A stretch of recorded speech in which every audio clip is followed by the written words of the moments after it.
And Janet, today's speakers talked to the 7th and 8th graders at Dake Junior High School. Remember, they don't remember 9/11, and it's difficult for them to grasp how it affected all of us. But today, that day in history was made a little more real.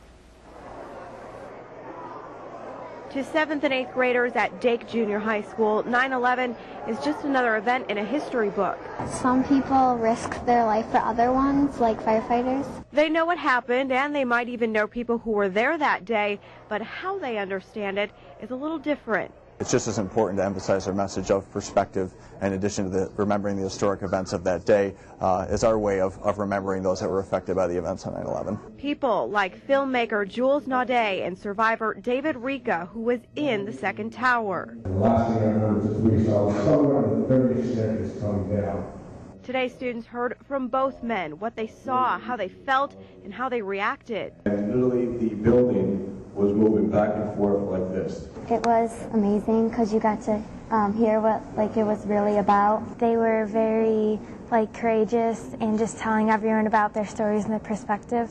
It was history not in a book, but right in front of them. It sets an example for how we should be, because there were so many brave people that just risked their lives for others. And the best part was, when they had questions, they got answers. Yeah. These students didn't see the firefighters on 9/11. They didn't watch the towers fall. They didn't cry with loved ones.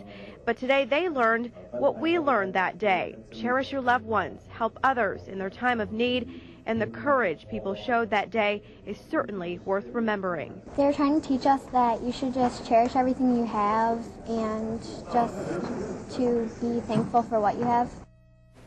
The French filmmaker Jules Naudet may sound familiar to you. He and his brother were shooting a documentary with the Engine 7 Ladder 1 firefighters in Lower Manhattan when 9/11 happened. He was able to get video of the plane hitting the first tower and continued to shoot footage the rest of the day and put together a documentary called 9/11. Now, Jules is headed back to New York City tonight, where he will remember the day with the firefighters who helped save his life that day. Janet. You mentioned the other speaker was actually in the second tower. How did he escape? He was. His office got the call when that first tower was hit, so he immediately started heading down the stairs to get out. He said he was about on the 30th floor when the plane hit that second tower. He was still able to get out, so students obviously having a lot of questions for him about what he saw and how he felt. Extremely powerful for those students to hear all of that. Powerful indeed. Christine Van Timmeren in our newsroom tonight. Thank you.